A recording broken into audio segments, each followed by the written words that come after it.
Hey everyone. Hey guys. Can you hear me well? Tell me.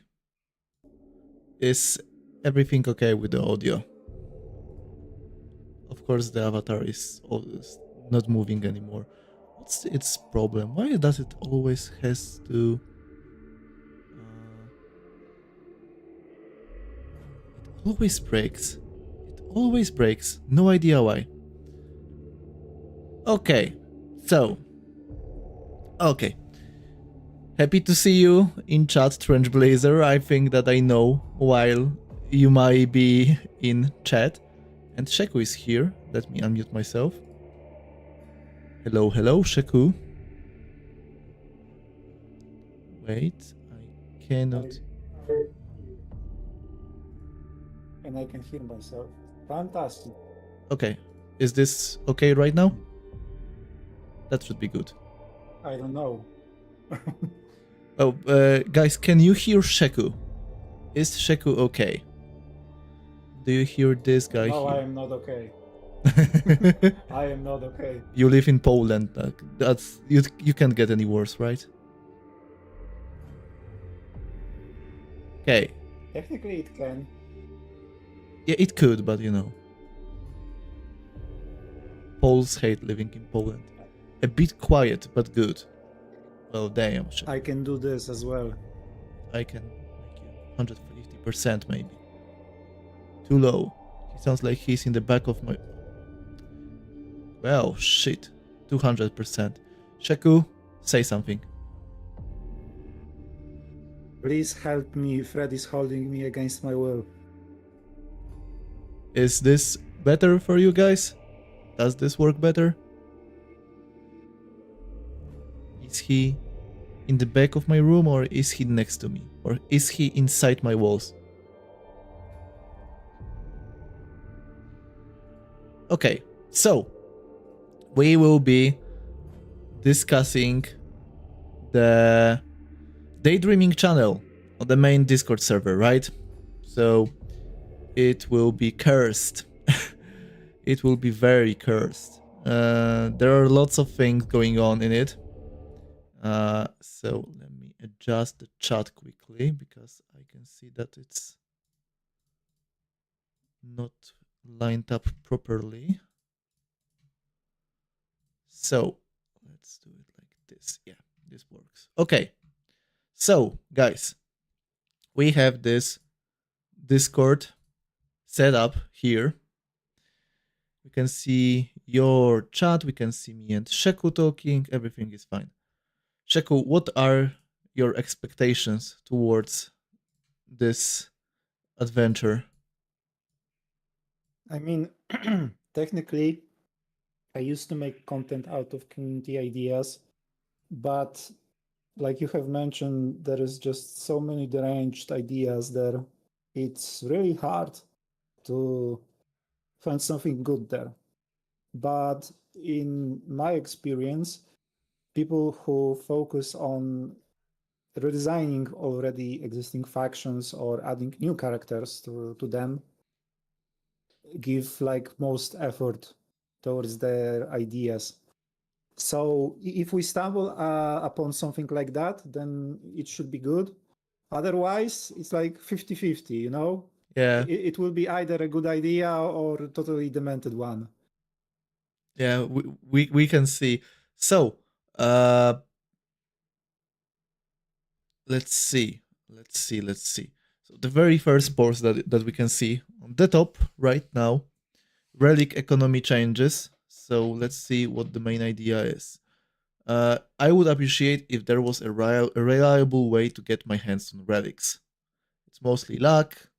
For example, having Reva's relic in the latest Dante Legendary Release event would have been a huge advantage. So the suggestion is to give Rogue Trader fixed days where it has 2 relic offers, one for exclusive relic you don't own and one for a relic that can be used by multiple heroes.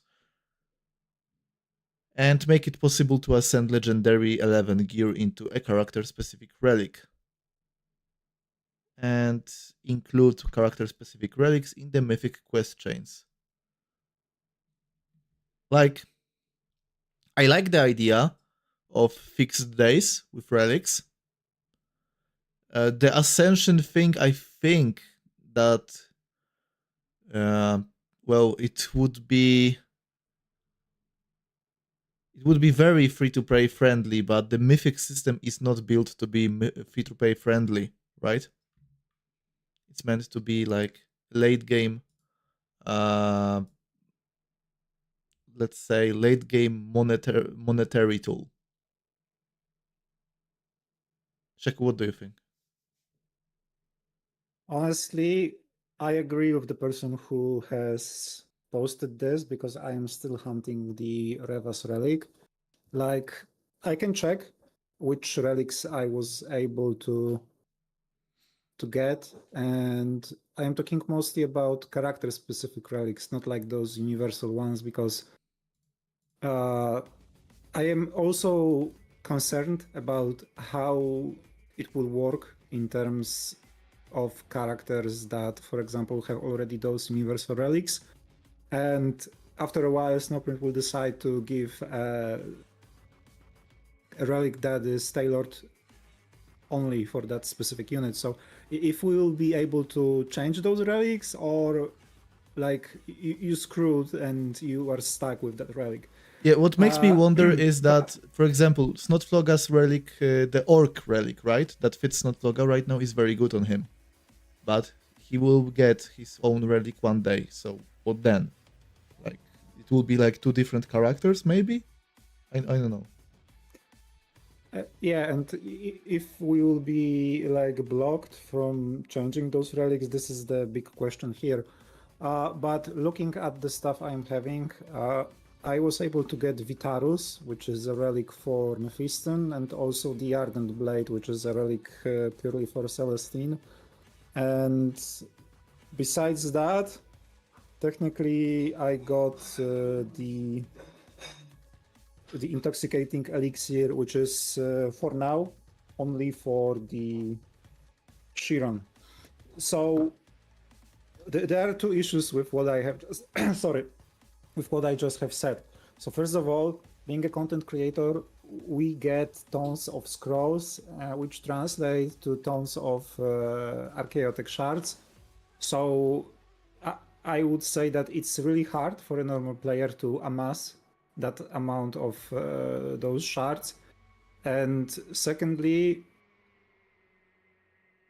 the thing is that I also want that Revas relic, and I can't get the hold of it because of the fact that it's randomized. It's just stupid RNG. And if you take into the consideration that we already need 900 relic, not relics, 900 shards to get character from legendary, which is like 1,400 shards in total, to just be able to equip relic, and after that you're stuck with the RNG wall. So even at this moment, it just doesn't scream like player friendly. Not at any level. This is player friendly. Yeah, that's one of the reasons why I don't think that people should be that hyped for huge mythic investments, because there are no reliable ways to get mythic items for your characters. And when we are going to have more and more characters and more relics for them, it will be even harder to do, right? So the chance for your Revas relic will be dropping over time. Like, it dropped last patch because now you can also drop Abaddon relic. So every release will make it even worse. And right now it's already very bad. So Yeah, I mean, they had an occasion to include every relic that is a specific character relic to be included in those quests, but they didn't do that. So it is what it is, I guess. I mean, some of them got it, right? Well, no, wait. Yeah, Do we have any reward for the character specific relics? Because I recall not exactly character specific, because the only relics that are, let's say, Well, okay, another shot at this case. So technically, you are getting mythic gear, and in case of some characters, you are getting relics that are universal ones. Ah, okay, so you're not getting the character specific ones. Yeah, so it will be very hard to hunt them down. And even harder Because every we are patch. talking about the AdMech, we are talking about the Necron, also Orcs. AdMech, Necron, and Orcs. Yeah, those I And think are the Death three Guard. that are unique. Yeah, I think you are right about one instance of Death Guard Relic. I got one also from the Rogue Trader. So this is probably why I forgot about that. Yeah. So, yeah, it will be very, very hard to do this kind of stuff. When you want to upgrade a specific character and give him a very own personal relic, it will be hard as hell to come by this. And it will be RNG, that's the most important thing. That's the most frustrating thing, I say. Because it's not a problem that you have to grind him to a blue star or something. It's optional, right? But once you get there, you are in the mercy of RNG, and that's not really great, to be honest. So, I mean, if you think about, for example, Borderlands, where you technically also have RNG, but that RNG is tied to a specific boss, and you can farm like, him, it's... and yeah, but it's like in Tacticus you have RNG in requisitions, and you can get a certain boss node, cleared, and you can then farm it and hunt for specific loot. Yeah. And in Tacticus, we only have this for shards, and we kind of need it for the relics, I think, too. Also, it would be just fun to get character-specific relics in Mythic Chains, so... Technically, they could include that inside of the campaign events, but Oh. I don't like idea in general, No. I am not exactly sure about that idea. Let's not push for even higher tiers of campaign events. Okay, so like this idea is good. Shall we move on? Yep. Okay, quick thing. Are we including theory crafting factions? Because those will be huge. that's like... I mean, so this is like some inside knowledge, but I once talked about like giving ideas about characters inside of our videos as content creators and having that inside of the hobby hub. And I got the response that we are not exactly permitted to do that because this could create some expectations that will not be met. So okay, we are on Hobby Hub right now, so this will be hard. I mean, but at the same time, my Cyrus video got promoted. Talking about rework is fine. Yeah, but I don't know, man. Okay, let's just not tread the ground. Let's not risk it. I don't want to get in trouble. Trench Blazer. If I see the Metallica thread on this stream, I will make an exception because it's the Metallica thread. Okay, second thread that we are going to be touching upon is the Black Legion trade being OP in legendary release events. So it is described how this has been buried. Sorry, it will get uncovered one day. Trust me. So we get the description of the trade, the Let the Galaxy Burn, new one that has changed, and basically the whole thread is about the problem with the fact that the Chaos Guardsmen have it, and that now they can spawn the Let the Galaxy Burn Despoiled Ground hex, so it can be problematic. Because like 6 to 9% of health as direct damage. Like it said here, Stone 1 guardsman can kill Diamond 3 Snot. Like, yeah. Yeah, like I attempted those new stages at the Dante legendary event that has just ended today, and yeah, it was really painful. Yeah, like, I think that the Let the Galaxy Burn and the Despoiled Ground mechanics are very, like, thematic and fun, but I think that it was overlooked. Like, I think that the guardsman, like it said here, Chaos Guardsmen should lose the trait and instead get a passive that lets them score 1 hit against enemies standing on despoiled ground. Like, that's the change that we need. Like, from the lore perspective, I think that guardsmen having this trait is not viable because technically they are just the meat that is being used for the warfare. Like they are not blessed by chaos that much. They just believe in it, and they didn't get any kind of boon. So I don't also see a reason why they should have that trait. Yeah, I mean, it's not very fitting in a way, right? I think that they should.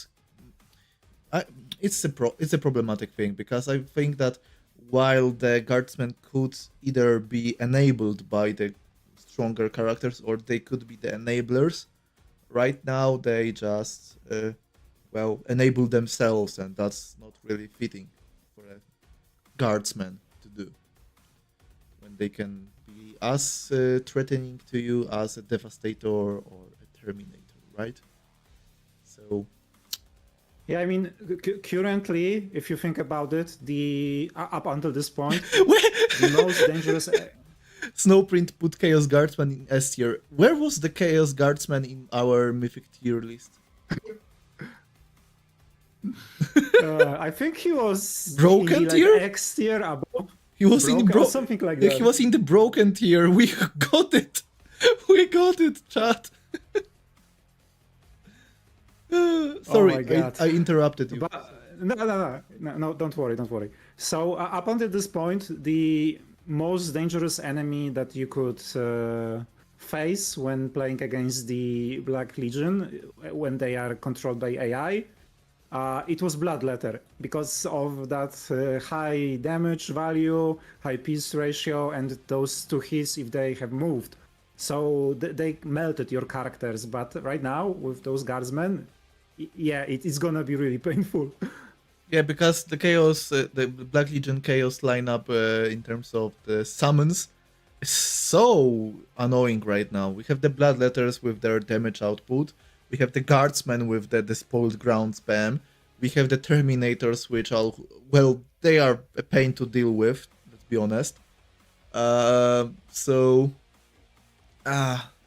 don't know, like, I already faced the Black Legion in the latest Faction War tournament arena, and it wasn't fun to face those Terminators.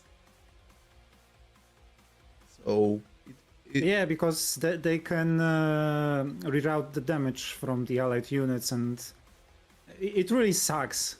And they can also, like, one-shot almost every summon that other factions get, so that's not really fun. My Electro Priest got one-shot by them, so amazing. The resilient trait didn't come in. Okay, so that's the Black Legion. Like, yeah, the guardsmen need some changes, let's be honest. Next post. Limit the amount of updates. This year has been flooding with updates. Frequent updates are problematic for all those users who can use them the last. In my case, it's often a week delay between the first guys I see having it and me. Guildmates think people like me forget to update and put pressure on us, while I just don't have the update in the App Store. I know you say it's not Snowprint's fault, but that's not where I am heading to. My request is to limit the amount of patches and also delay them 1 or 2 days and try to release them on all platforms at the same time. I don't think that's possible to do. Not at all. Yeah, like limiting the amount of updates, like that's a good idea, but in a different way than the original poster meant. Well, I have to say that if your guildmates pressure you and blame you for not updating when you just didn't have the chance to update, they are douchebags and you should just change your guild. Like that's the easy fix for this problem. Like I don't know. If they put pressure on people. Yeah, because it's virtually impossible for them to drop the current release schedule because of how the game is structured. Yeah, like you are having a battle pass that lasts 35 days, just like the whole patch, and yeah, it's virtually impossible. Trench Blazer, I would agree the updates are fine, but I do agree stuff has been accelerating. So many units, so little time. I think that the problem with the units, the feeling of the units accelerating, is the fact that we are starting to see more and more battle pass characters being pushed. Like we just get Karian, now it's the Krieg guy. Now then it most likely will be the Emperor's Children Sorcerer because well he was data mined, right, to be epic, or it was leaked in a promo picture or something. So the amount of The second option, yeah. yes, okay, the promo, right. So like it's problematic that we have a new character every season, and then we get a second new character for more and more times than not right now with the battle pass, and we have the legendary release events, and well, it adds up, and Machine of War as well sometimes. yeah, and it all just adds up. The Machine of War, thankfully, is like one every 2 or 3 seasons, so it's not that drastic, right? But yeah, it all adds up. Yeah, you got a Krieger. That's good news for you. Like I'm happy for you. I don't enjoy his gameplay, but I'm happy that we are getting some Astra Militarum love. But I think that it would be a great idea to give some love to the Order characters too in the faction. So yeah. Okay. Do you want to add something, Sheku, or next next post? I think we can go with the next post.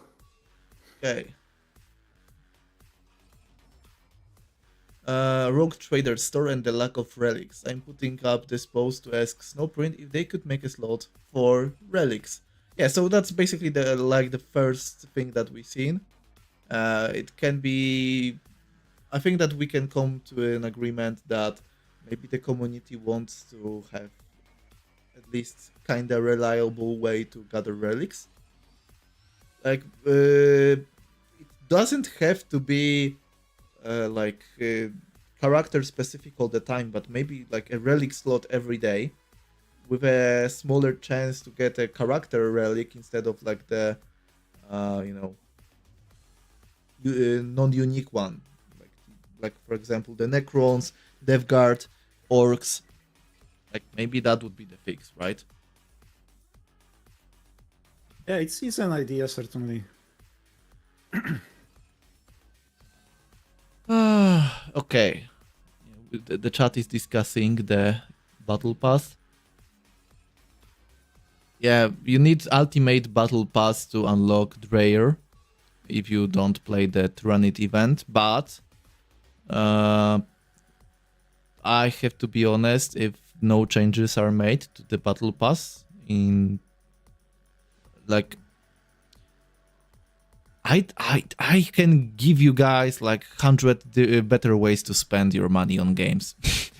To be honest, I'm sorry, but the ultimate battle pass for a character that's not really usable in game modes like legendary release events or in guild raids. It's not really worth it in my eyes. Whale food, yes. Relics are whale food. Okay, donating in guild provides raid tokens. Not a fan of the new raid token changes. I think it's a good fix to reverse it, being back to the arena. Having donating provide raid tickets.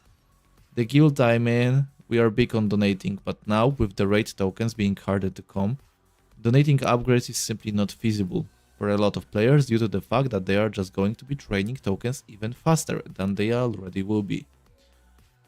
Huh.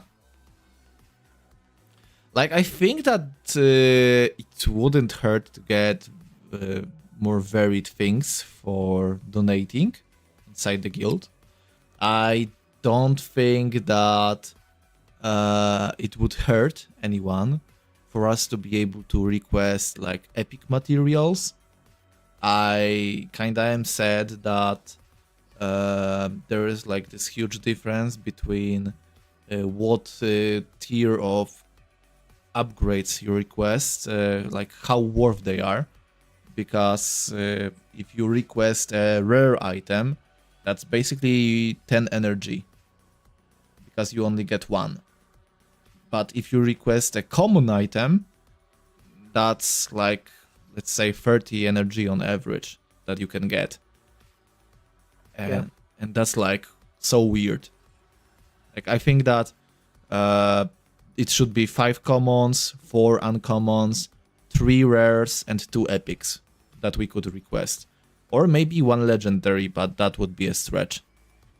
So... Yeah, they don't exactly want us to get legendary stuff or just like that. And they want us to unlock the farming nodes. Yeah, this is the one thing, and technically Rata always said that they don't want newer players to get legendary stuff just when they begin the game. So it was the issue with the XP tomes when they wanted to provide some code that will give books, but they didn't want to include those legendary books because technically newer players would feel overwhelmed with that. I don't exactly. And then they can get think books. That is the issue. I mean, there were books given out for free in the Guild Wars shop before, so now it's 10 components, which is not a lot, to be honest. But yeah, it is what it is. It is what it is. That life is life, I guess. Okay, let's see another thread. Reset tokens. Snowprint, please read. Well, Snowprint, I don't know whether they read it, but now we are reading it on an official live stream for the game, so that's something. I recently unlocked Dante and got him to Diamond 45, only to find out that his active would have been better off left at 36. At least until I upgraded other, more worthwhile abilities.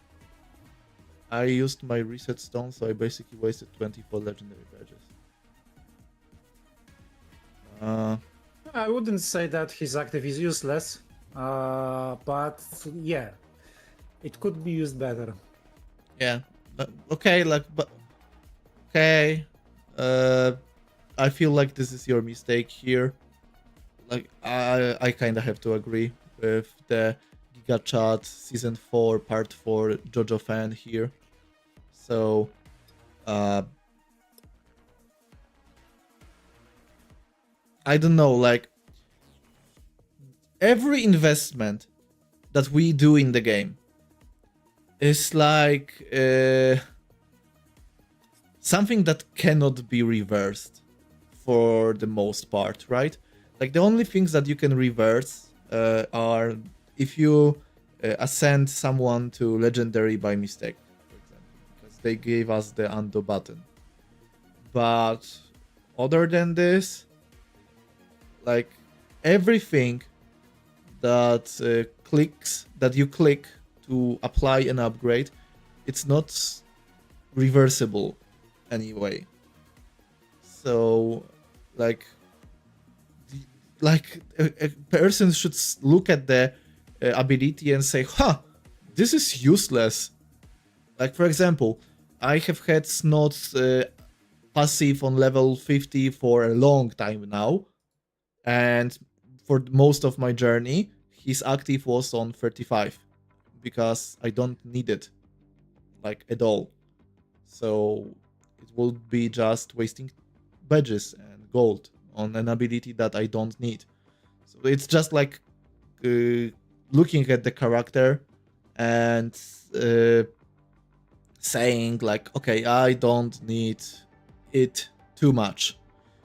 But people are like, they feel the need to have everything upgraded to the max when they can. And that's a huge problem in my eyes.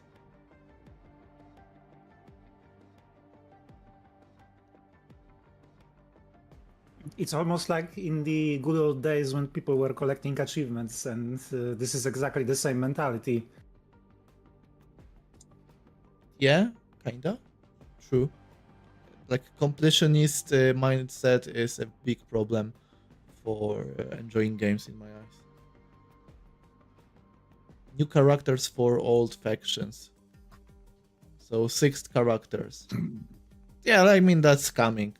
Like, okay, we don't really have to discuss this too much. We already made like separate streams talking about our preferred 6 characters, right? Like back like Yeah. 1 year ago or something, when we had this five-way podcast with Nox and Preacher and the Forbidden One. Okay. The one of whose name you shall not speak. Yes. Okay. This is an old thread, a summoning of Angron. So that was basically the community mini event where they really pushed for schools and blood, and it's basically Word Eater's thread. So that's cute, I have to say. Speaking of, we also like. Speaking of Angron, right? I think that it's very possible that we will soon see a thread about Angron boss for the guild raids. I would just say that I think that Angron would be a perfect choice, and that I suspect that we'll get him sooner than later, but I know nothing, right? So yeah, that's Tyrus here. That's Tyrus. He isn't on the Tactical Retreat server. That's a bummer. Tyrus, why are you not on the Tactical Retreat server, my friend? We only have one server in common. Okay, so that's a nice thread. Like those kind of community events, people doing things together to get some kind of excitement for a faction. That's fun as hell. I would love to see more of this. So Tyrus, if you could, I will drag him in there. Thank you, Trench Blazer. Thank you. Bring him in. If we could get something like this for example, EdMech, that would be great. Or the orcs. Let's do it for the orcs. Let's do it to summon the Giba Scrubs rework. Tyrus, what do you think? Is this a good idea? Like a community event for gathering a huge WA to summon the Giba Scrubs rework.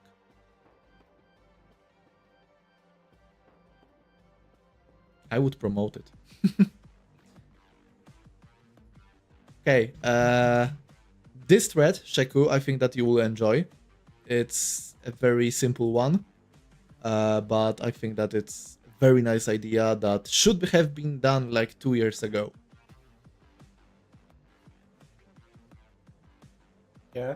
So the thread is basically showcasing the in-game guild interface, then saying how it should be organized. So right now we have 3 tabs.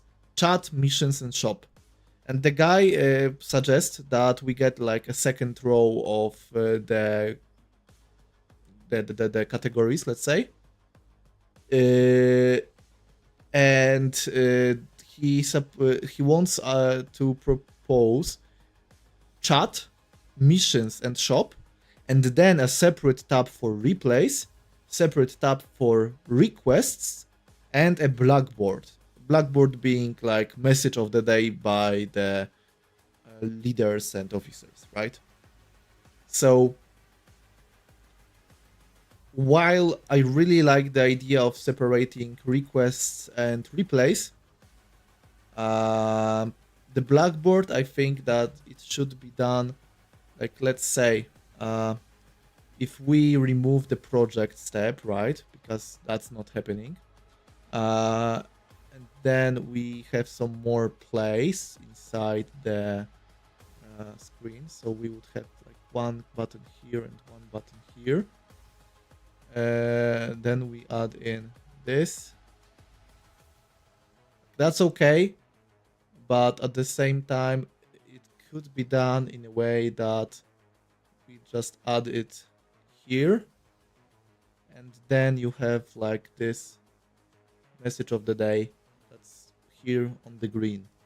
And for example, it can be like, don't fucking kill Corodius on this Mortarion map.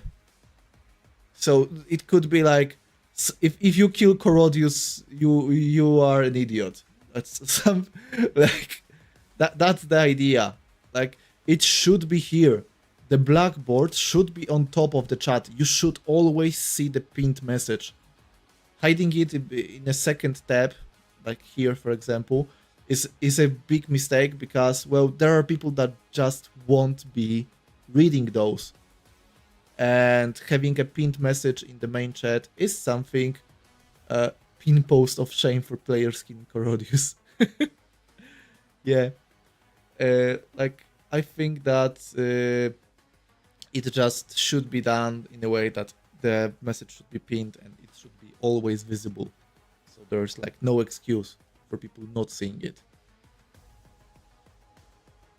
While I agree with having more options, I also think that there would be too many buttons on the UI. Wait, let me move the Discord, because I want to showcase. So that's the screen that we have in the game right now, right? So yep. To be honest, you don't. Oh wait. Oh, damn. Sorry. I am. Okay, so let's look at this like this. We don't need this. We will just need a banner. Like a banner like this that you click with like an exclamation point or something. That's not needed. This doesn't have to be here. It should show up when you enter the shop. So this is to be removed. This is to be removed. This is to be removed. And you can use this space to do something like this. So we will have the guild banner here, right? So this will be our guild. Then we will have guild rates, guild war, and then we will have 6 buttons, let's say. And we are still ahead, so we can add in message of the day. And that's the UI that we need. Like, it would be way cleaner, it would have more usability, like Omniziah's witness, yes. Spread the good word.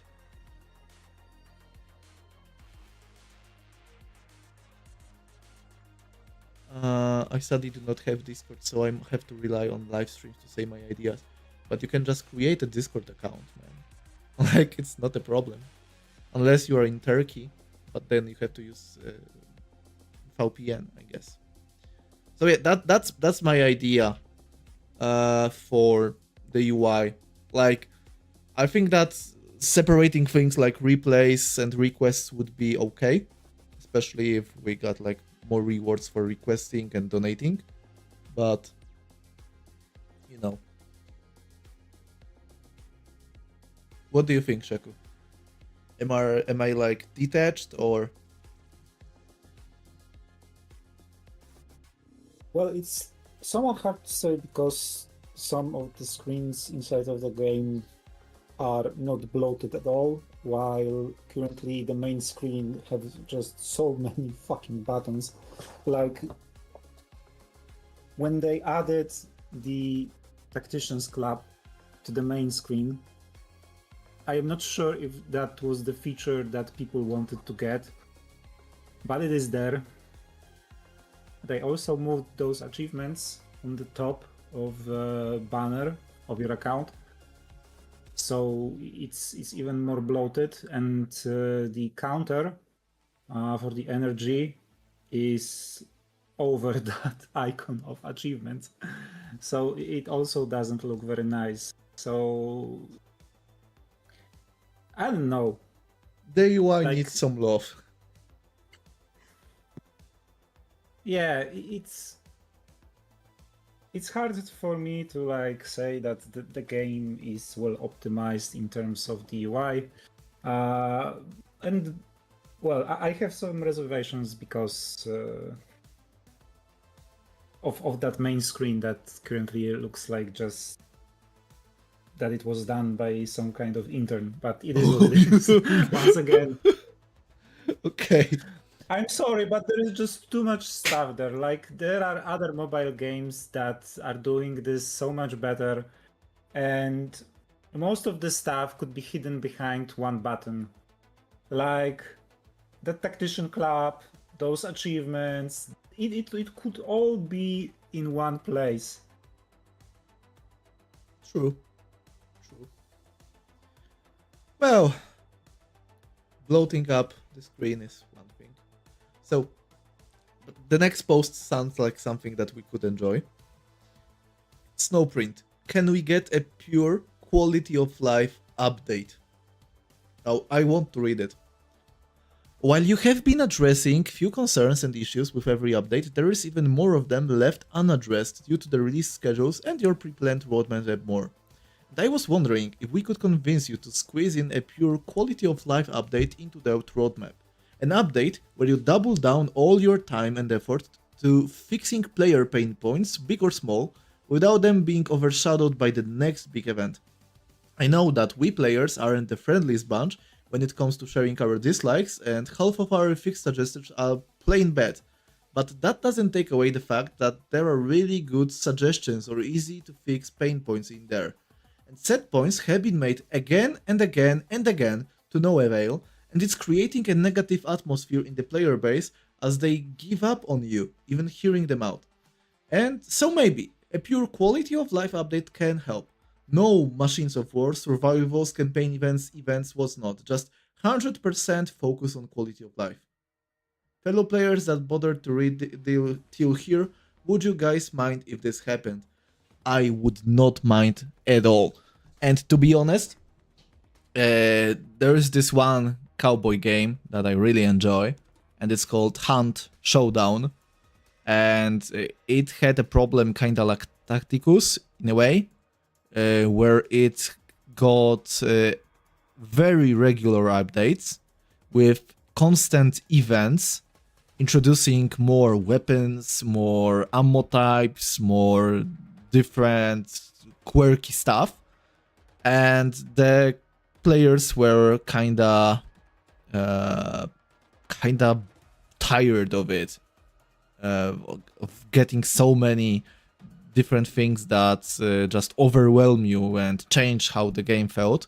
And the devs heard the players, and they actually pushed a season with only fixes and quality of life updates. They slowed down, and the players really appreciated it. And I think that it would be a great idea. But the problem is, in the mobile game market. It's not going to happen. Like, the money needs to flow, and the events are what keeps the lights on. So, yeah. It would be great, though. What do you think?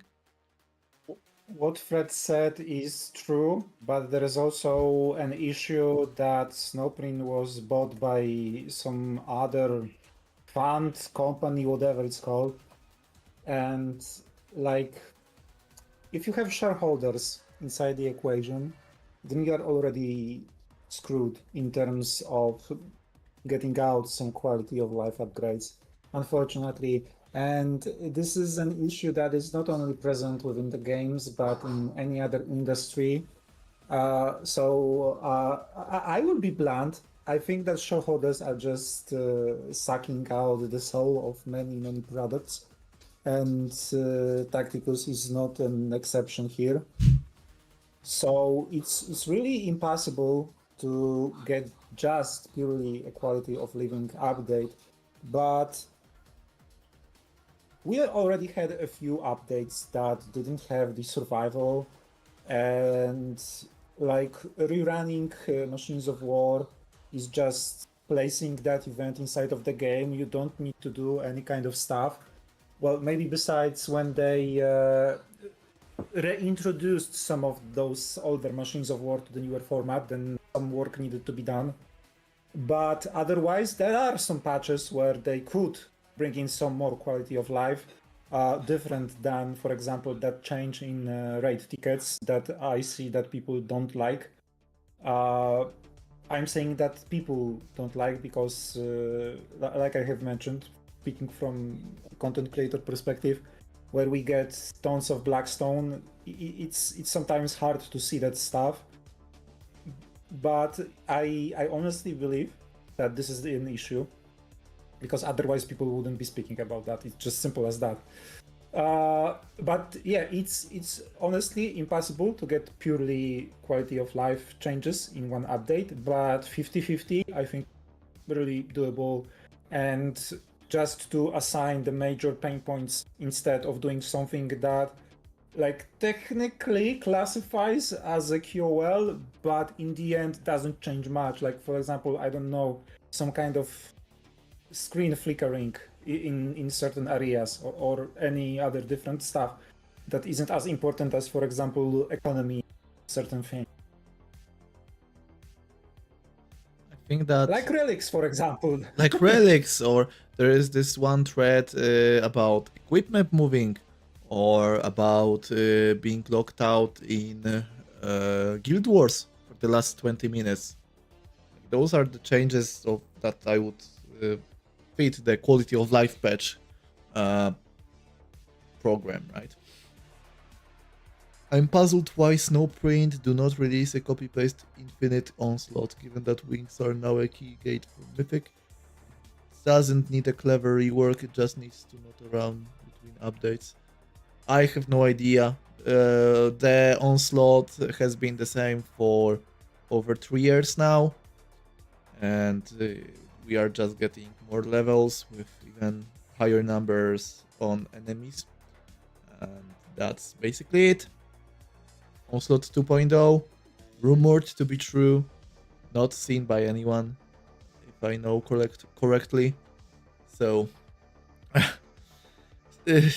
Onslaught is like a different topic. There's so many things that could have been done to make the game mode more fun and easier to navigate by Snowprint in the future, but they just kinda refuse to touch it, and they have to add in 10 levels every update to not run out of levels for the veterans. I mean, I think it was Trenton who also said that most of the storage that the game is taking comes from those stages of Onslaught and salvage runs as well. So speaking of optimizing your own game, but back to the topic at hand. So about the Onslaught, like I sometimes feel like Snowprint tries to reinvent the wheel, and Onslaught is one of the best examples because other mobile games have mostly repeatable stages with like 5, 3, whatever the number, different difficulty variants that you can just auto farm every day. And that would be the best way to reintroduce the Onslaught and the salvage run. It lasts at least in my opinion. Fred, do you think they will finish reworking the Black Legion, specifically Angrax and Volk? Volk for sure. Angrax is in a kind of good place, but most likely he will need some changes to make him a little bit more exciting, maybe to this active, I would presume. But yeah, Volk is getting changed for sure. But if Black Legion gets reworked faster than Giba Scrubs, I'm going to quit the game. Like, if Angrax gets a rework before Giba Scrubs, then I have no faith.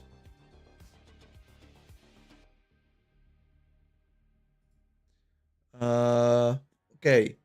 An Impossible Dream. Let's see. Oh, that's a Volk rework idea.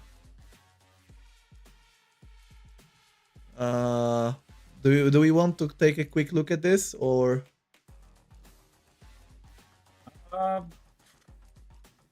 Let me just refresh the stream because I think something is not yes. Okay. Yeah, I think we can look at the Volk because I think Volk is almost in the same position as is Mugen Ra. Like they ended up in the same way, overshadowed by newer characters without any hope for a rework on the horizon. so? We have the post made by Ferrum. Ferrum is not a part of our Tactical Retreat server. Ha! Big mistake. Anyway, stats, melee, 4 times power, 3 range, bolter times 2. Okay, that's a big change. Let's see what's he's cooking. Demon, Obliterator, Let the Galaxy Burn, Big Target, Crushing Blow. Crushing Blow I like. I think that it fits. It would be fine. Right now, the problem is that it looks like Volk is better in melee than in ranged combat, so that's weird. Obliterator, for each enemy with corruption on the field, Volk deals 5% increased damage. What the hell is corruption? First things first, I will say that it would be fine if he just did more damage for each the Black Legion ground hex. Like desecrated ground or something, right? Something. something, yeah. Defecticon, just send it to me on Tactical Retreat and ping me. I will quickly navigate to it later. Okay, so that's the... Okay, so passive can be both healed and repaired. Why not make it a relic, right? I'm sorry, I'm being sarcastic. Each time Volk takes damage, he gains 10% damage reduction. Max 3 stacks. Reset at start of his turn. Okay. At 3 stacks, he heals for 20% of max health. So the problem is that this passive doesn't scale. Like, it scales with stats, but it doesn't scale with levels by itself. So he shouldn't heal for percent of max health. He should heal for a certain number of health. That would just be balanced around 20% for each level. Damage reduction, okay. That's not bad. Let's see, active. Box attacks apply corruption to the target. That sounds like a passive to me. Corruption, -3 armor, -3 damage per stack, max 5 stacks. Last 2 turns. What?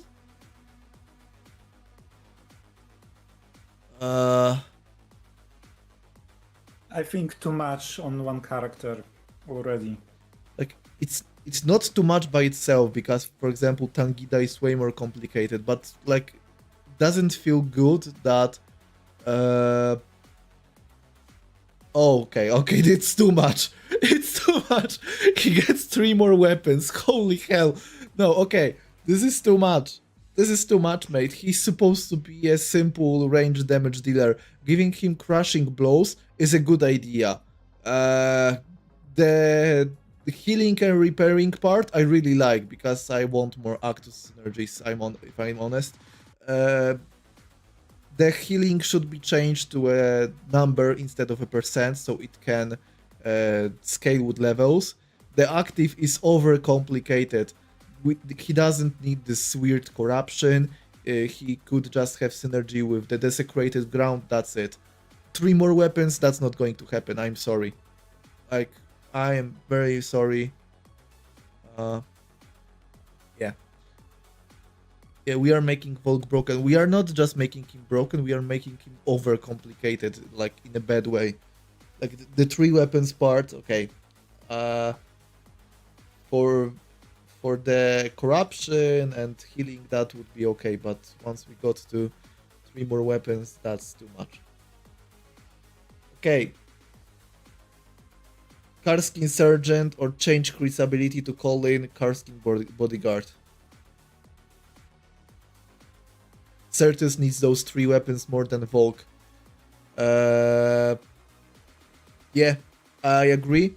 That's why me and Trenchblazer designed Cyrus, who has 4 weapons. If you are interested in Certus with 3 more weapons, Golden Rabbi Gaming, check out my Cyrus video because it kinda is this. Okay, I feel like the guard roster really needs a fuck. Sheku, how do I say it? Did you play? It should be Kaskin, I think. I like it. It feels to me like it should be Karskin, right? Kasrulkin? The wiki technically says it should be Kah Serkin. Okay, Trenchblazer says that it's Kasarkin. Okay, Kasarkin is something that I can say. I always feel like it's Karskin, but it's Kasarkin. Jesus Christ. Okay. I'd love something that can flood the board more, make guard feel more like a true horde. Sergeant would be super cool, but I would also love to see a squad with an ability to call in more Kasarkin reinforcements and hit hard as a ranged combat specialist. Malleus looks way out of scale compared to everything else. Yeah, yes, that's like that's a small thing, but it's so true. The fact that we get dreadnoughts and Rakatrucks and Forge Fiends for other factions, and the guard get a fucking rocket launcher Land on Rover. wheels, with instead of like the Basilisk or the Liman Russ, it's so bad. Like it feels so bad. Like those 2 goofy people standing and exploding at the end of the game.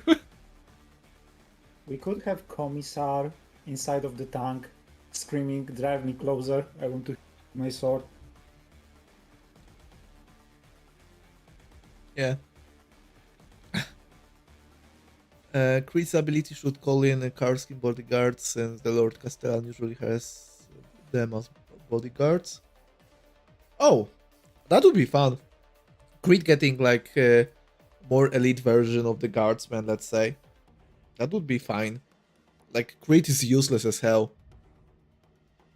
So, that wouldn't really hurt. Okay. Crude. Like, I really like how simple the name is, right? It's like only crude. So he proposed crude faction. We got crude NPCs, which is something, but I also would love a crude faction.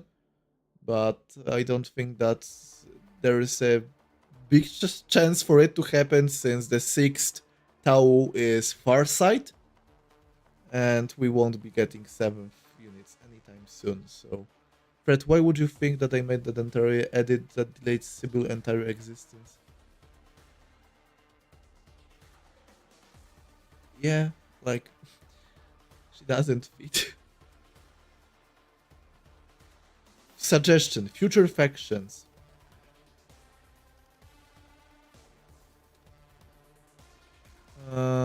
For example, instead of having Astra Militarum, it could be changed to Cadian Shock Troops, Steel Legion, Death Corps of Krieg. Like, it's something that we discussed like a year ago or something. With, for example, me proposing for the orcs to get split between Bad Moons and Beast Snagas, right? Yeah. Like, it's something that will most likely happen sooner or later, but I think that it would be done in a very late stage of the Tacticus life, let's say. I don't think that it would happen anytime soon. But yeah, it would open up so many things.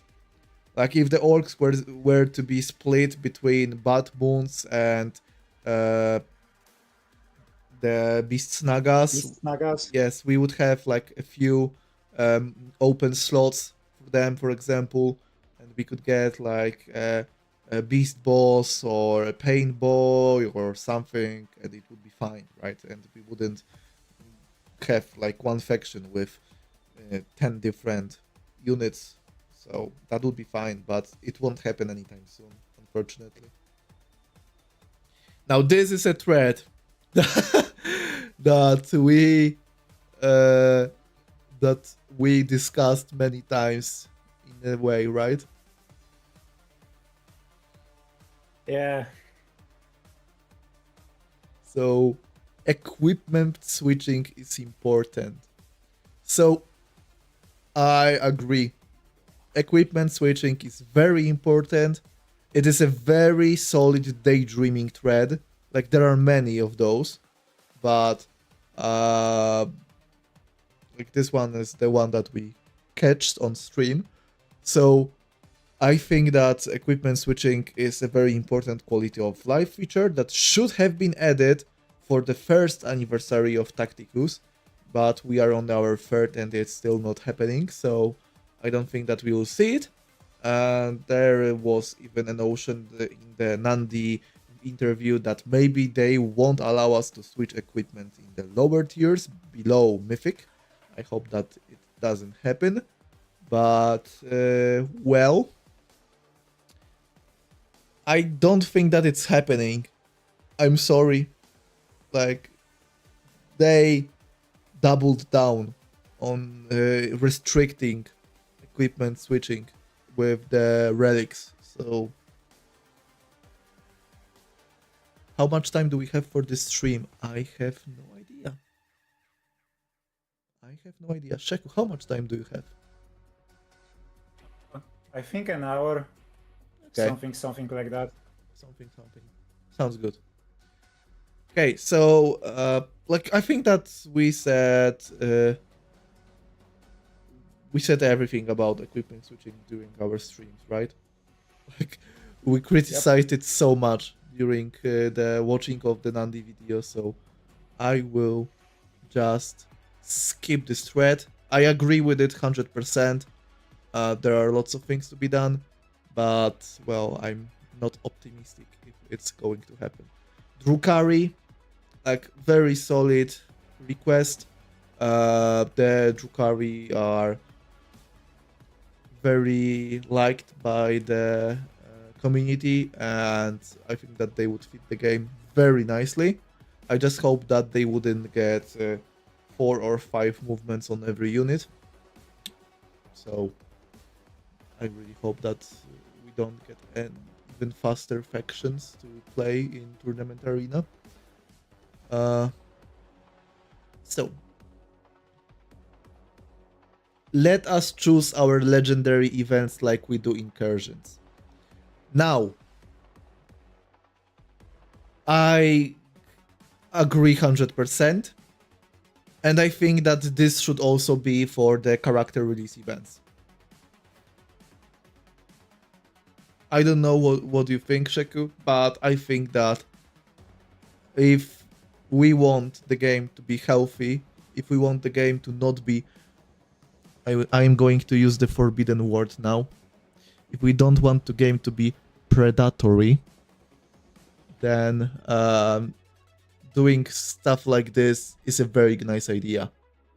Being able to farm legendaries with those events and choosing, like, if I want to unlock Ragnar, I can do his legendary release event. Because, well, for example, I don't care for Dante, but I care for Traian.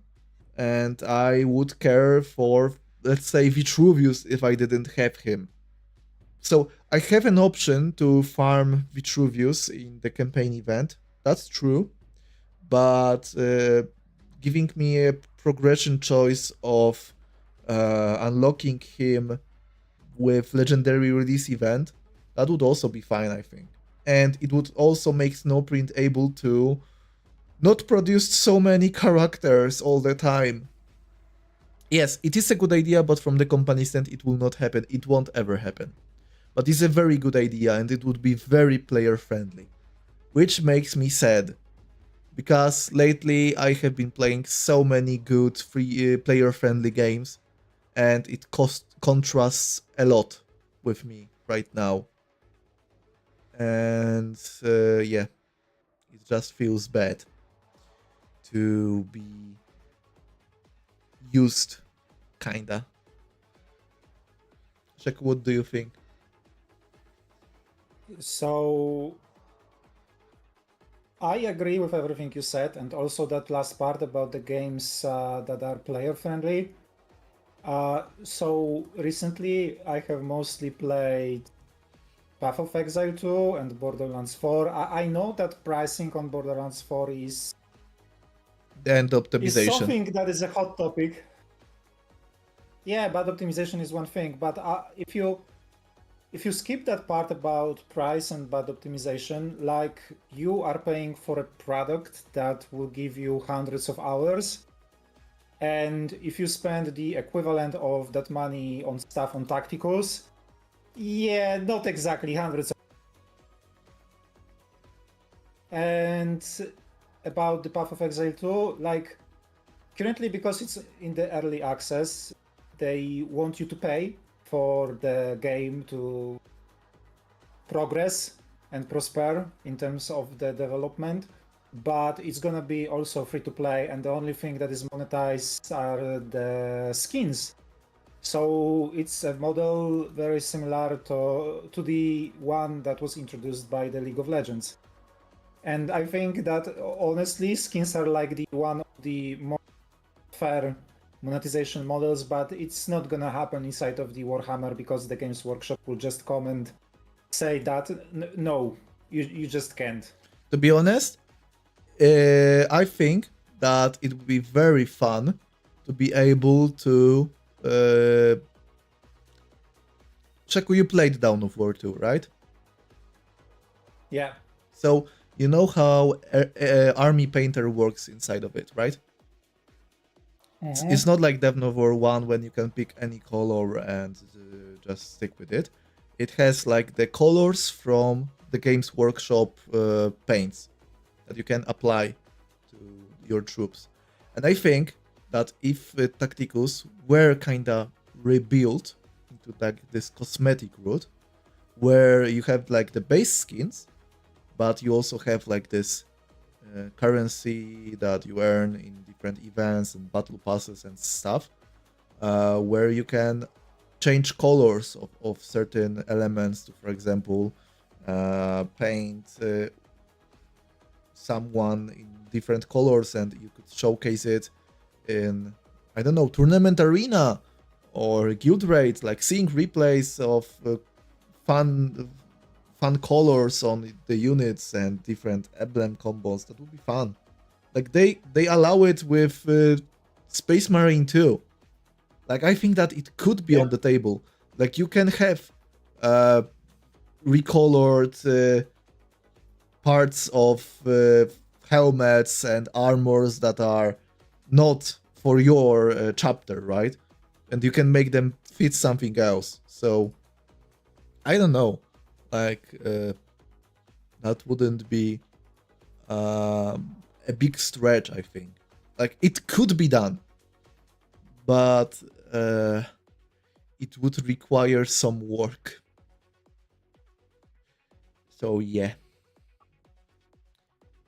Okay, we have now like the most active thread in the history of the Discord server. Requisition system rework. Oh my. So Yep. to be honest, the requisition system rework, undercooked.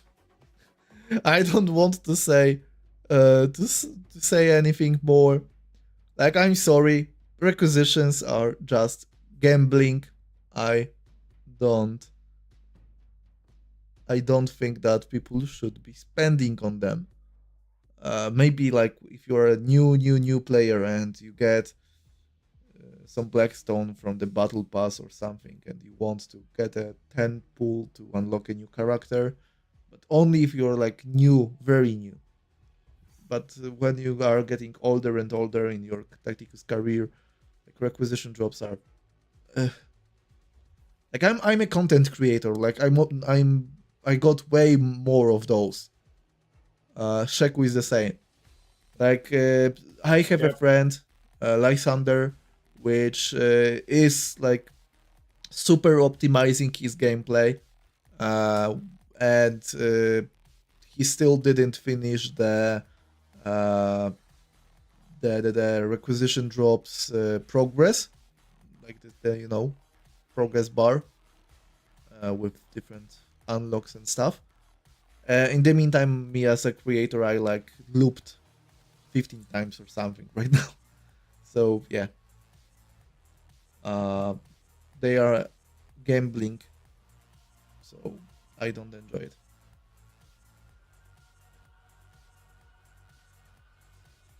Justice for pink horror. That's a very nice topic.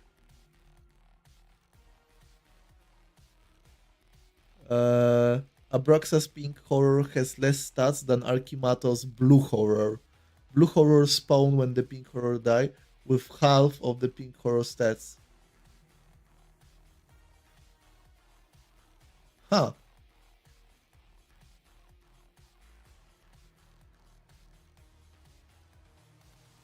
$4K health. Okay, that's weird.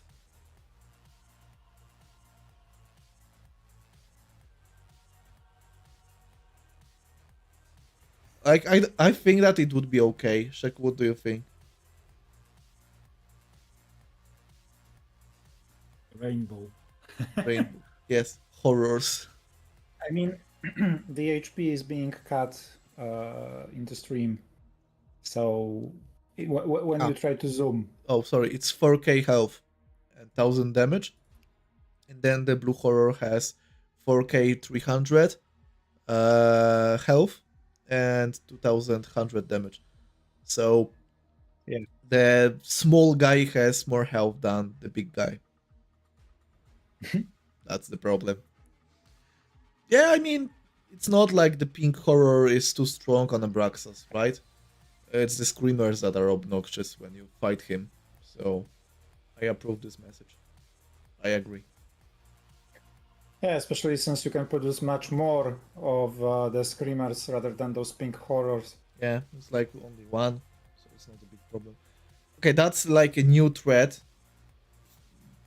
posted 24 hours ago. I know that this is a big ask, but landscape UI would make such a huge difference on desktop. Taking it from a neat I can play this on my big screen with the mouse to wow, this feels like a real PC game. I think the streamers and content creators might also love this. Landscape UI?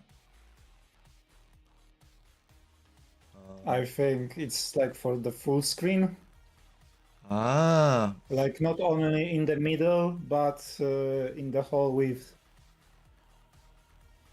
okay.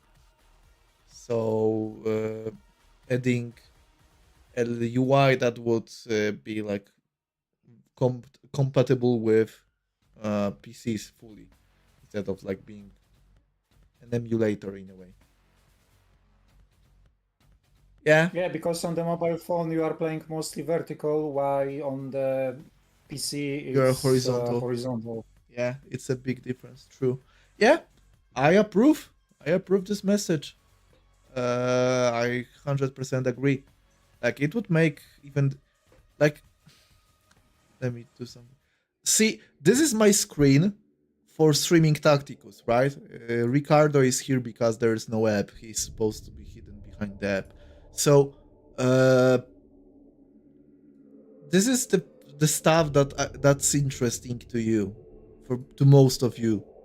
This is why doing Tacticus streams is harder in a way, because well, there isn't a lot of things happening on the stream, on the screen too. So, for example, I think that it's way more interesting to look at games like Dawn of War Definitive Edition, because there are lots of moving parts that fit your whole screen. This whole screen. There's stuff happening here, here, here, here, here. In a Tacticus stream, it's like this. That's where things happen. So adjusting Tacticus to have like proper PC layout would be very nice for things like preparing videos or doing live streams. Like those things would be very fun, and I think that using the game on PC would also feel better. Like this guy knows what he's saying. What does everyone think the CRUD being in the title screen means? I think that it means that we now have the CRUD NPCs in the game, but that's it. It's not nothing more. Like we are not getting a CRUD faction. More chaos, more dev guard. Wait, oh, let me check. Here. Okay. More chaos, more dev guard. So basically, basically the idea of giving us 6 characters for the existing chaos factions, right? I think that it should be a priority in a way, because the chaos factions are so limited, and they will be even more limited soon. So maybe evening out things by giving them 6 characters is a good idea, especially since there are some very nice models. Yeah, but then again, there aren't many models in the Chaos armies, unfortunately. Maybe besides the Death Guard. Yeah, because like this guy But- is very nice, for example. I'm sorry that he's so hidden on the stream, but I don't want to move the windows now. Maybe I can do it like no. Lord of Virulence, I think. Yeah. So I mean, this would be a fun unit to play. Yeah, like giving some love to Chaos would be fine. 6 characters, that's a good idea, I think. I would love, for example, to see the Thousand Suns get a 6th unit. To maybe push them in a little bit of a different direction. Maybe something more to combo with Toph, for example. I don't know. Yeah. Okay, Night Lords, Iron Warriors. I 100% agree. Like we need more chaos factions. But at the same time, do they have a codex? I don't think so. I don't think so as well. Yeah, so that's the big problem. Like, to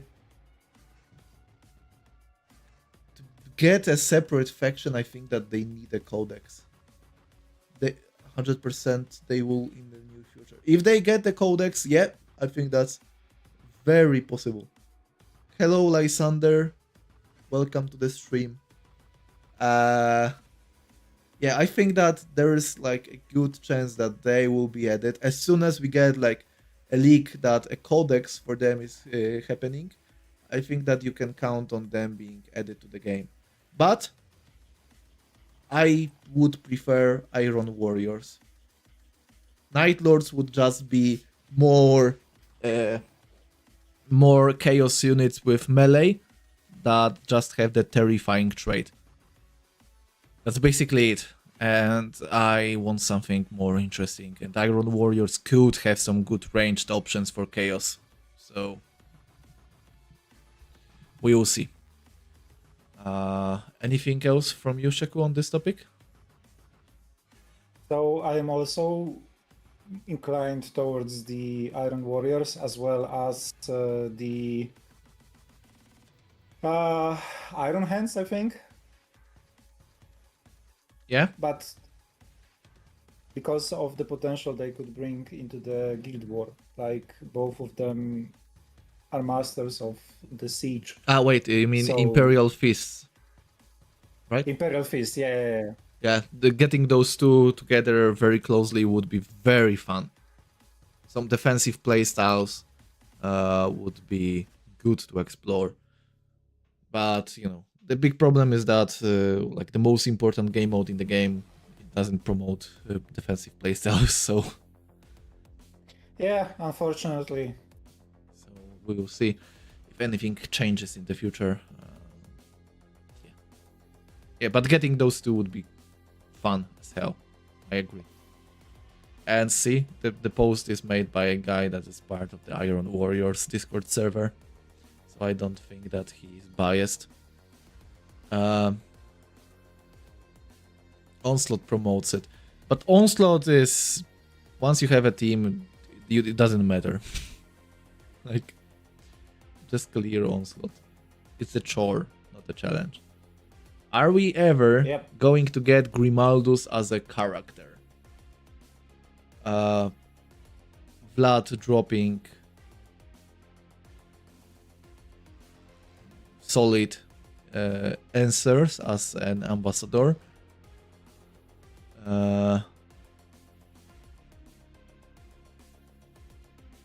Black Templars will also get,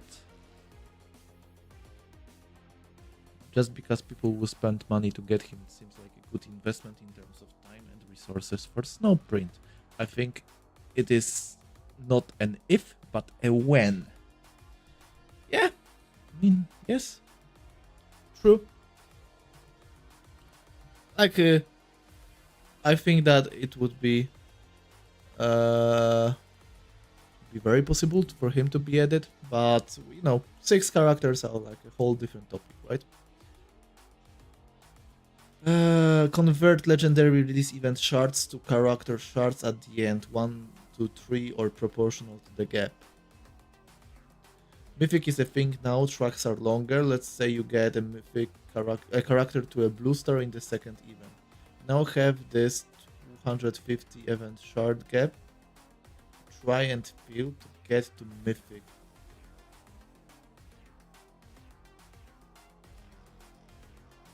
Completed, you will need to do some of the hardest challenges in the game. But you will fail, and when you do,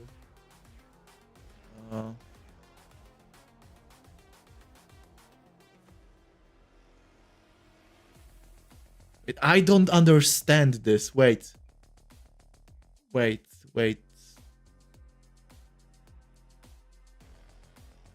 Shaku, can you help me out? I don't get it.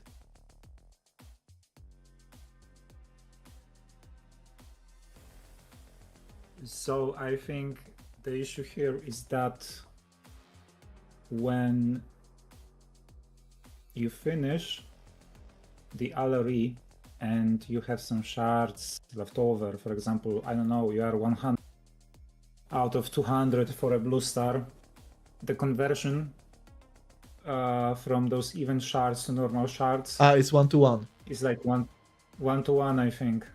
Okay, so I get you now. So you have 100 out of, for example, 200, and you get 100 shards instead of, like, for example, 250 for the last upgrade. It, like, big problem with the events is that they don't need the special legendary release event shards. They don't need the special character release event shards. They could just be shards. But it's... I don't want to get banned from the creator program for saying this. Like, there are reasons. We all know what it is. There are reasons why it's like this, why it's legendary release event shards, and why it's character release shards. But I don't want to say it on a stream that is promoted on Hobby Hub. I'm sorry.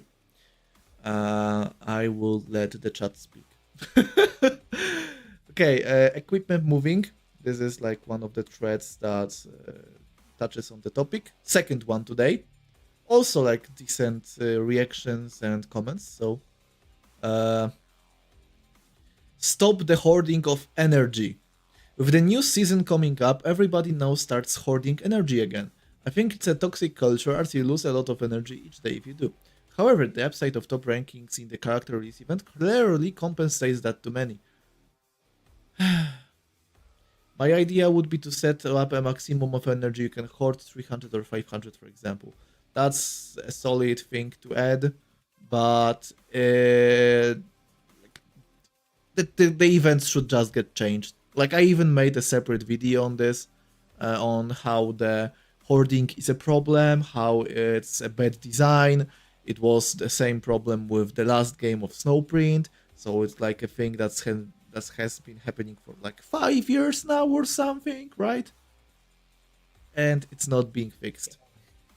And I don't think that it will get ever fixed, I'm sorry. Like, it's just a design mistake that's not being fixed. I don't know how to call it any other way. It is a designing mistake. Or a conscious design choice to push the sales. Two options. Both are bad. Change XP earned to the multiplayers on the last training rush. When a new training rush event happens, the multiplayer should be improved again. It's happening. That's like one thing that happened, I think, right? Or do I... As a player, I want to be able to level up characters. I would love to see multipliers of the training rush. Oh, a standard! Oh, whoa, whoa. Like, that would be great. That would be great as hell, but that's not happening. It's good that they added the multipliers for the future training rushes, though. Like, it's a step in the right direction, because you will get proper XP from training rushes now. But, like, the biggest combo that you could get, and it was, like, one of the reasons why the Mythic Training Rush felt so good, is that when you played on Sundays, if you're legendary or mythic characters, you're getting 9 times or 10 times the experience that you would get normally, because you got the Training Rush multiplier and you got the Sunday multiplier. So the biggest problem with the Training Rush is that it ends before Sunday. Check, what do you think?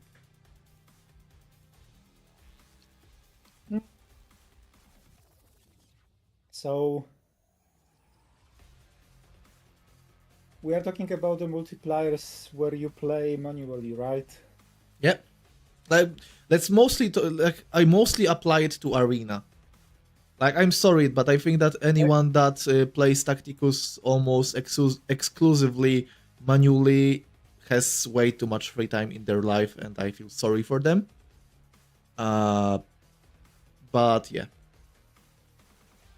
And I agree with that, because technically you don't have that much time, and like I don't know. I mean, there is just technically it should be impossible for people to be like, oh, I want to play this game every day for like 5 hours and manually press the buttons to move my units. But there are some people who prefer to play that way. And if they were to receive that additional XP, it could produce some imbalances between the players. So I don't like it because of few people it can't be introduced. Like the survivals being harder and harder because of one person able to complete the so-called uncompletable wave. It's also not a very nice thing. Yeah. I mean, I just think that the guild raids should get more experience, because I saw like a screenshot of a guy fighting the mythic Sharek and doing like a couple of 100,000 damage, and he's like mythic Tangida getting 3 experience.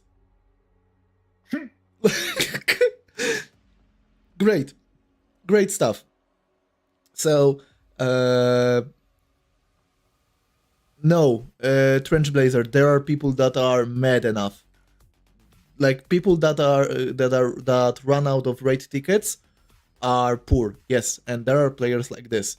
But there are people that have raid tickets and they play the game manually.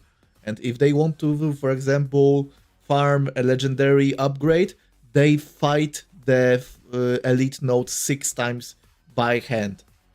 They are crazy. Like, so, I don't know. Like, for me, for example, if I were to go super hard on any game, I can make a living out of it in theory.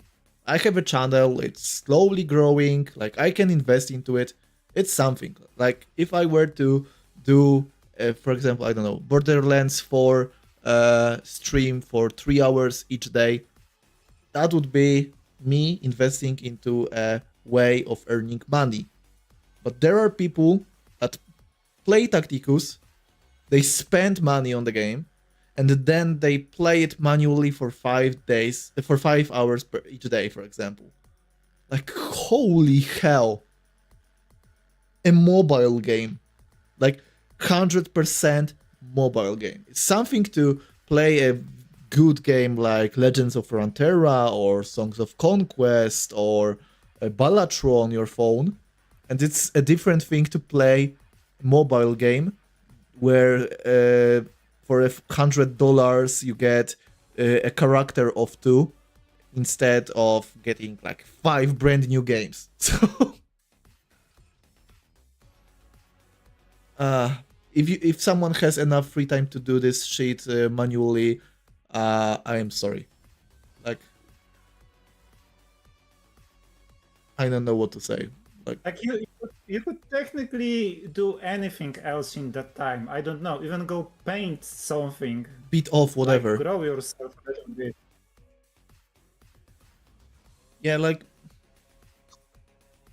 you have the option to skip the time and do something more interesting with your life, but you choose to not do so. Anyway,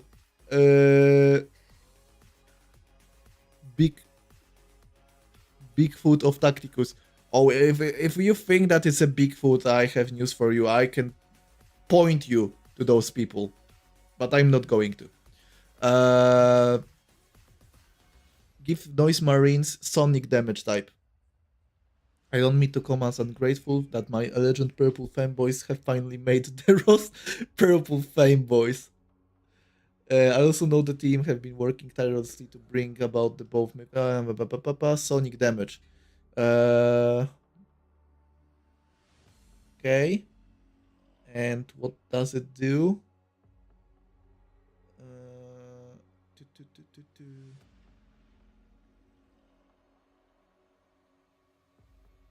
So it's like just the fluff change. Okay. Uh, I mean, yes, eviscerating. Does eviscerating sound good on a ranged music tool? Not exactly. I Yeah, mean, the icon is showing a chain axe. like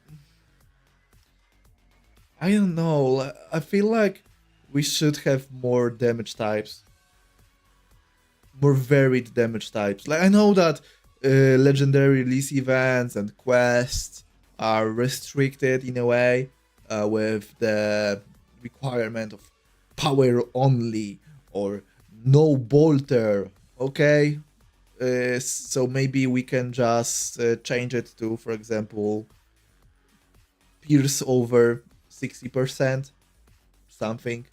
I don't know. That would be a good change, honestly. You see? And I'm not getting paid for it.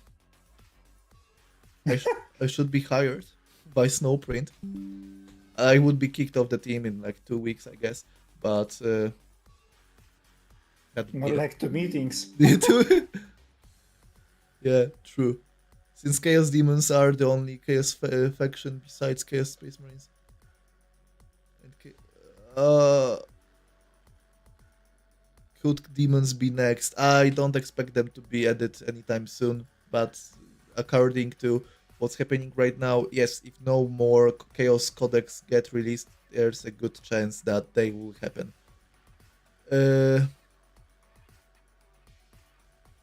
Okay. Uh, they should be direct damage. Noise Marines being direct damage. Would that be that broken if they were adjusted with their numbers? I don't think that it would be too broken. Like, we already have Psychers doing that. Like, it's nothing special. What about new interactions in damage types? Psionic can be blocked, Molten does more damage to vehicles, Laser doing more damage to another type. Yes, I think that it would be a great idea to expand on the damage types and different things. So the Toxic spawns the Contamination hexes. The Psionic damage can be blocked. And like you said, Melta does more damage to vehicles. Like those are good things to add to make the damage types feel distinct and make them fun to use. More meaningful. And more meaningful, yes, because what the hell is the difference between bolter and chain in melee? There's almost no difference, right? And there are like damage types that are just basically fluff, and they are basically the same pierce ratio on the same attacks in a way.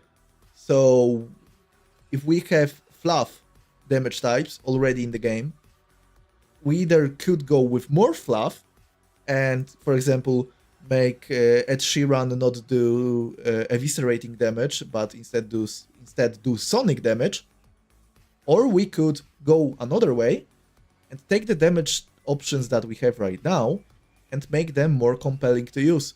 Give them certain effects, certain combos, certain counters.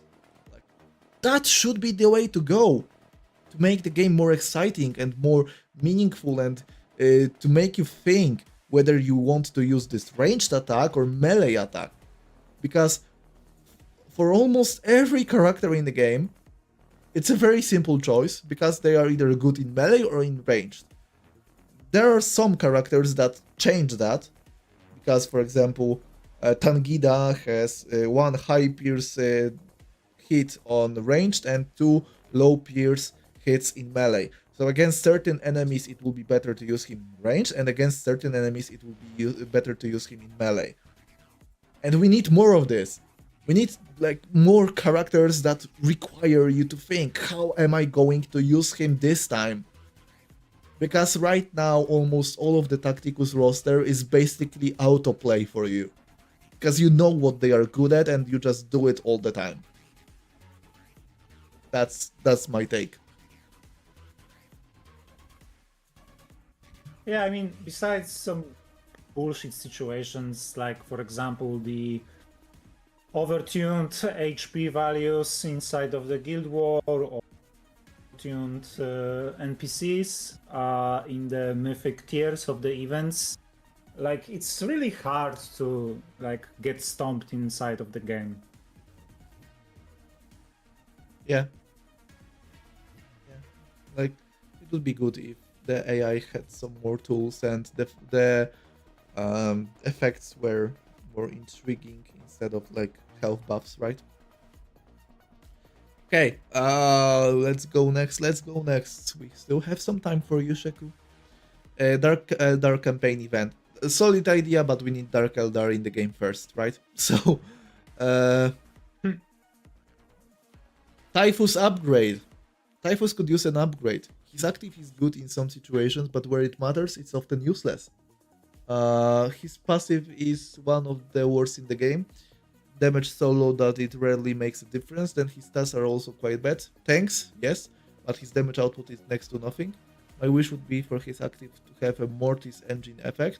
That is, enemies in his contagion aura take a little damage each turn. This would synergize with the...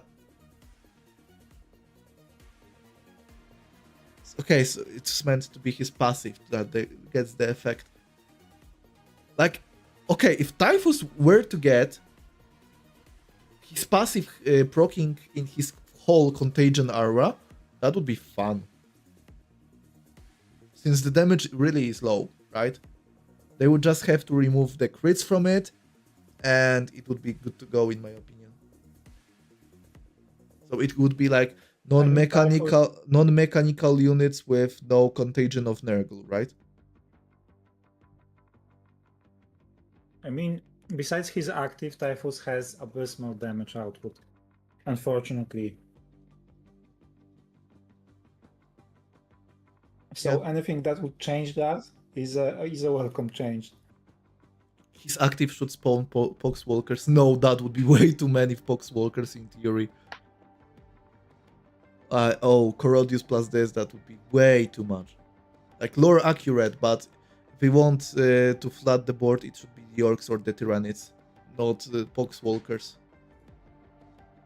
I would say that his active is okay, needs some small tweaks, but I wouldn't mind if his passive were to proc in the whole Contagion of Nurgle aura. I think that it would be a solid idea. Mythic Archimatos.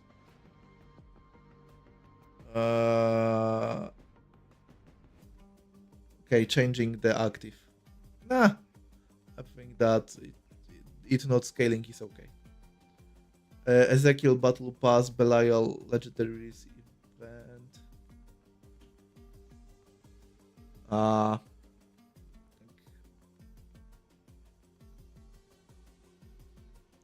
That's two more characters. That's not going to happen, right? Yeah. Like Battle Pass, maybe. It's a very nice model for Snowprint to gather some money. Since, for example, if you are a big fan of, let's say, the Space Wolves, I know that barely any exist, but hear me out. If you're a big fan of the Space Wolves and the newest Space Wolf gets added and it's a Battle Pass only, then you are going to reach for your wallet and you buy the Battle Pass to unlock the character to fit your roster, because it would feel bad for you to not have him upgraded. And you wouldn't want to pull the requisitions to gamble, right? So Let's go gambling. Yeah, let's go gambling. Oh, dang it. I think that, like, I am kind of scared for the 6th characters, because I feel like almost all of them will be event restricted. So Titus had a battle pass. And now the Marshal also has a battle pass. So that's 2. 2 out of 2. I'm not saying that every 6th character is going to be a battle pass character. But I'm saying that it is a very easy way for Snowprint to make money. So,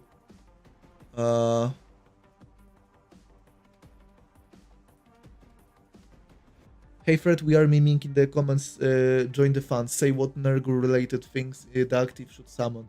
I think that the active should summon the, if any of you guys played the Binding of Isaac, there's this one enemy that's basically like a very tiny poop, and I think that the active should spawn this.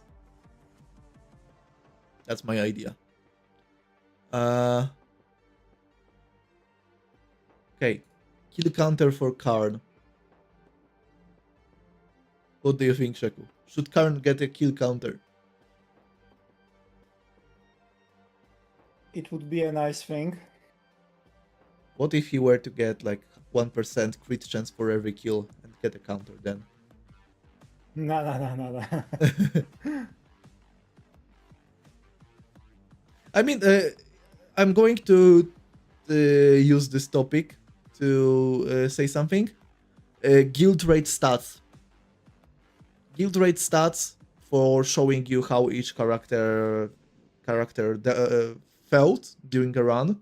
So seeing the damage that they did themselves, seeing the damage that they provided for your team via different buffs, and seeing the damage that they did with their summons would be a very good thing to have added in the game, which requires some coding, and it's not a very easy thing to add and doesn't bring in money.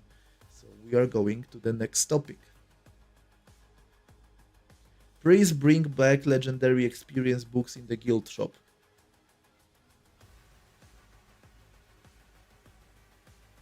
I agree with that. I also agree with that. I think that it should just be... I mean, it wouldn't hurt for us to get each book's, like, one row for books. Epic, legendary, mythic.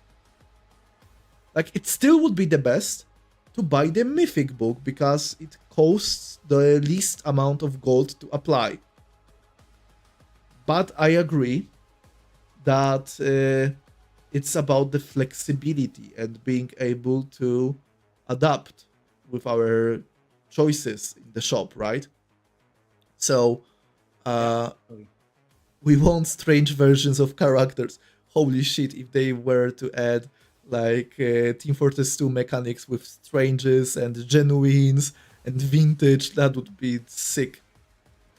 In a bad way for this thing, but that would take me off guard. Yeah, so like having more book slots in the shop would be a good thing, I think. It wouldn't hurt anyone for sure. And since we can get shop upgrades, since we got one, I think that we shouldn't have to wait 3 more years for another one, right?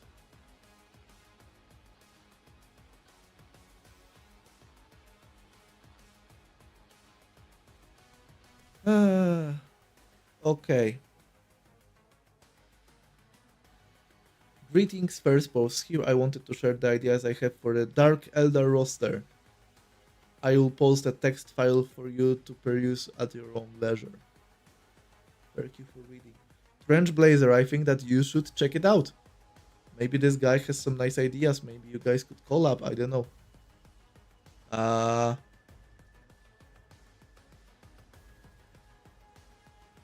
What do you think about Inquisition orders as factions in Tacticus?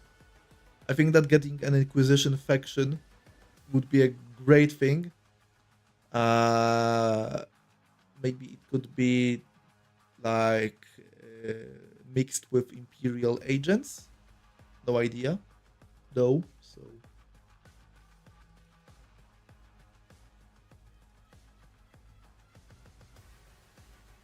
Cheku. This is a topic that also kind of touches upon the chaos and the demons. Should they be separated or singular? So it kind of all boils down to Games Workshop will decide on that topic, unfortunately. But if you think about the Inquisition has like 3 orders, and one of them is supported by the Grey Knights, so it's not an easy topic to touch because of how the game is structured at this point, where you have like 5 to 6 characters per each faction. So technically that would make sense, but not in the game's current state. I agree. 100% agree. Okay. Next post. Eliminate. Okay, that's a big one. He even says, let's dream big. Eliminate energy and token caps. I mean, I would love it. But I don't think that it's ever going to happen. Like, that sounds like the most daydreaming post on Daydreaming. Like, going on holidays. Now enjoy your trip without worrying about token usage or being inefficient. Players might miss special events anyway, but having less fear of being left behind in terms of progress, especially for energy mist to farm resources. Like, I felt this when me and Lysander went to Energylandia like 3 weeks ago, exactly 3 weeks ago, right?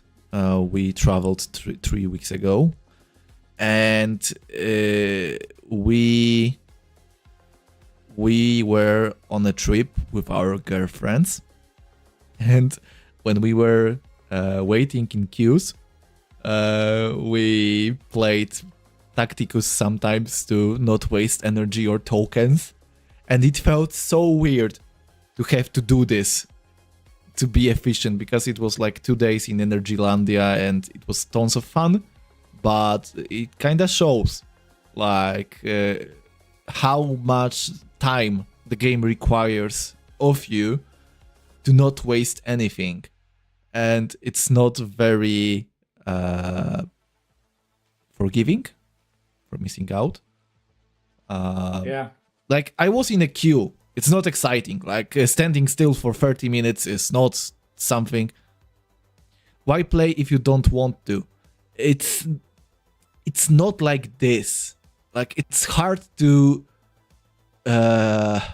explain it, because you, for example, you want to improve your guild rate's performance. You want to have a better roster for legendary release events. You want to enjoy those 2 modes. The modes that require you to expand your roster the most, right? And those modes require you to be efficient with your gameplay if you want to achieve those goals. And to be efficient, you need to not ignore Onslaught, while it is boring as hell to play, but it's a solid income of badges and shards, like the most persistent way to get those. You have to play the arena. Well, you had to play it before for the raid tokens. Now you can skip it, but you are missing out on experience books and gear. And you have to play the guild raids, of course, because they give the best rewards. Now there's a solid argument for playing Guild Wars, since the shop is pretty okay too.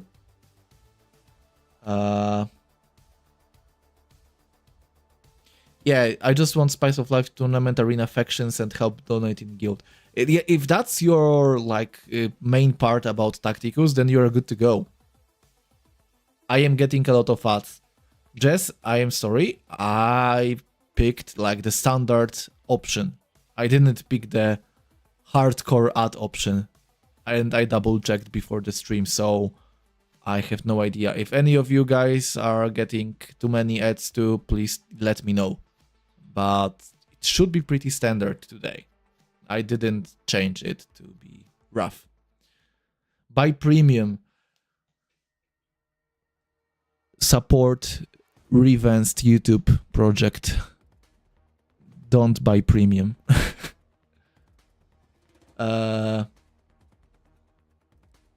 Okay, so yeah. Anyway.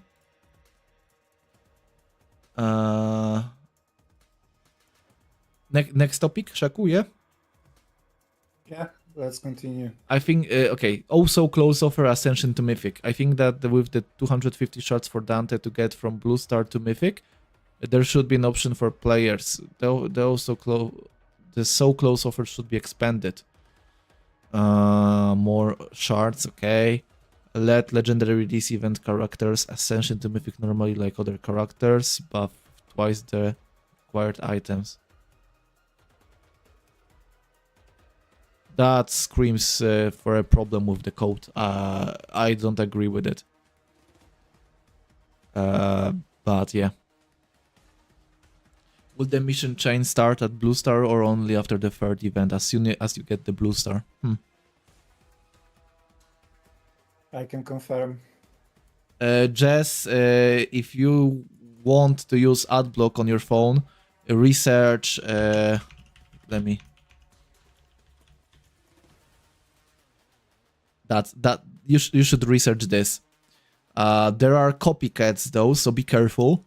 But this crew is like very into making YouTube free to use, with no ads, with no weird things happening, like you not being able to lock the screen while listening to a podcast if you don't pay. You have to pay for a basic feature like this. Come on. Like, I'm not going to support YouTube with my money. I'm going to take money from them instead. That's the plan. Okay. Upgrade item economy imbalance. And I think that they are saying that common, uncommon items that are requested don't get sent by teammates. Supply and demand. We need way more common items. Yeah. Yeah. Like, there's a problem with the items still, right? And we still are getting changes to the items. Like, there was this big change of farming that made everything kinda equal. And then, like, a patch or two later, they changed up things, and there are, for example, upgrades that don't have elite nodes now. Again, I think. Yeah. Like nothing is set in stone here. Yeah, and it feels like they are just breaking it all over again. It was so nice. Like, I trust Preacher and Fax with their calculations. And it looked okay. Like, the accessibility of different upgrades, the distribution and stuff. It felt good. Looking at it even. But they start to change it and change it and change it, and it's a problem. Because they will be adding more and more items over time, but we still don't have more and more slots, and it will be even a bigger problem over time because we cannot get a change to the system that is, I don't know, two-player friendly? I don't know what to tell.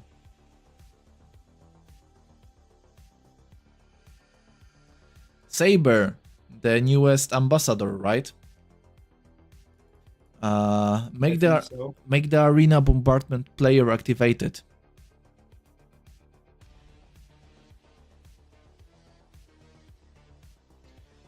Please either make the arena bombardment player activated by adding a button to start a bombardment countdown, or open campaigns to all characters after fully completing them to 3 stars. That would be fun. Like, if you do the campaign and you max it out, then you can use everything everywhere. That would be fine. There are no cutscenes. There is no lore to explore. You max it out. So we can now just play with it. I wouldn't mind it. I think that it would be great. Yeah, like have some flexibility and freedom in how you play. Yeah, like the first one, the button thing, I don't think that it would work. People could click it by mistake and it would clutter the UI. I think that opening up the campaigns after you max them out is a good idea. Like, this is a very nice idea. Second option exists, it is in the game. It kinda isn't, because it works for the Imperial factions, but it doesn't work for the Orcs, the Eldar, the Necrons. Like, the Xenos are getting effed by this system, because Chaos and Imperials can mix and match. But the Xenos need to be able to use other Xenos factions if you want to make it fair for every faction. It's not fair right now. It just isn't. Okay. Guild War improvements. Whew, this will be a good one.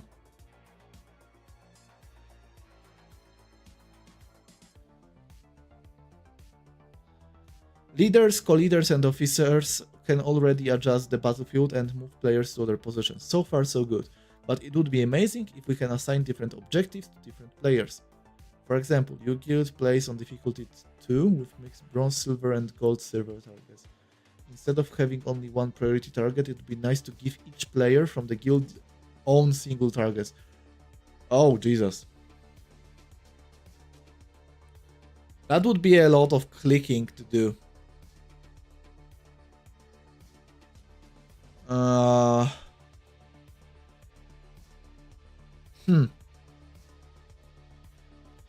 I think that maybe being able to add certain, maybe being able to choose, for example, 2 priority targets and give them tags like use your strongest rosters, or clear this first, or something. That would be a way to do this. Because giving an option to give order to 29 people, person by person, like, okay, but at the same time, how many people are going to do it realistically? Not many, I guess. Not many, like maybe the top of the top, maybe, or some low rank tryhards that really want to climb and feel organized, right? But I think that improving the pings we could like get more pings on the map, because we have the priority target, right? And that could be the first ping. Yep. But for example, we could have a ping that says ignore this building or something. Like, getting more of those would be fine. Or burn your tokens here, whatever, right? Or weaken priority target, weaken this building, whatever. Like, more tokens to be added on the map would be the fix, I think, instead of like giving us an option to give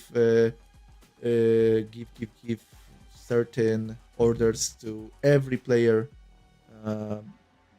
one by one.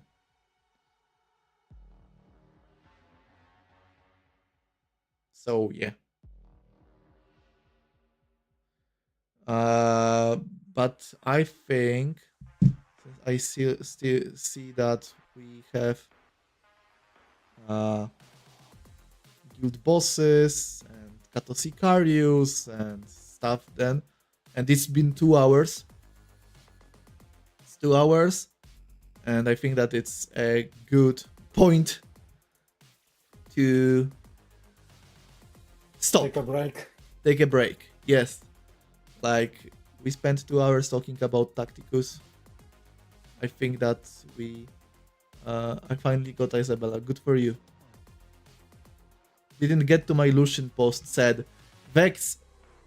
Like, I would love to do this again because, well, we still have so many good ideas to read. And I think that it's an enjoyable format because we touch upon so many topics. Shek, what do you think? Like, is it something that you would like to do again in the future, or is it like one timer for you? No, I think it's a good idea to touch upon community ideas, and like I have mentioned, I used to make them, so I think it's a good moment to get back to that format one way or another. Yeah. So maybe we will be the voice of the community again, right? Because you made a series like this before, if I remember correctly. Yeah, I kinda wanted to highlight those ideas which are possible to introduce. Like some of the stuff we touched today is a good idea in itself, but like you have mentioned, some things that are blocking this, and the fact that this video is being sponsored on the Hobby Hub doesn't allow. What exactly is the issue here? Yeah, like we cannot say everything, right? Anyway, Not today. not today. One more question. When are we going to play Gartic Phone? That's a very nice question. Maybe next week. I don't know. We need to snatch other content creators. Yeah. Because it's funny that way. For people talking is always good, right? Okay. That has been a very fun stream. Sheko, do you want to add something? Like maybe promote a topic on a video that you are talking, working on, or something, or I released a video about Drer today. It wasn't a video that I spent much time on, but I gave some insights.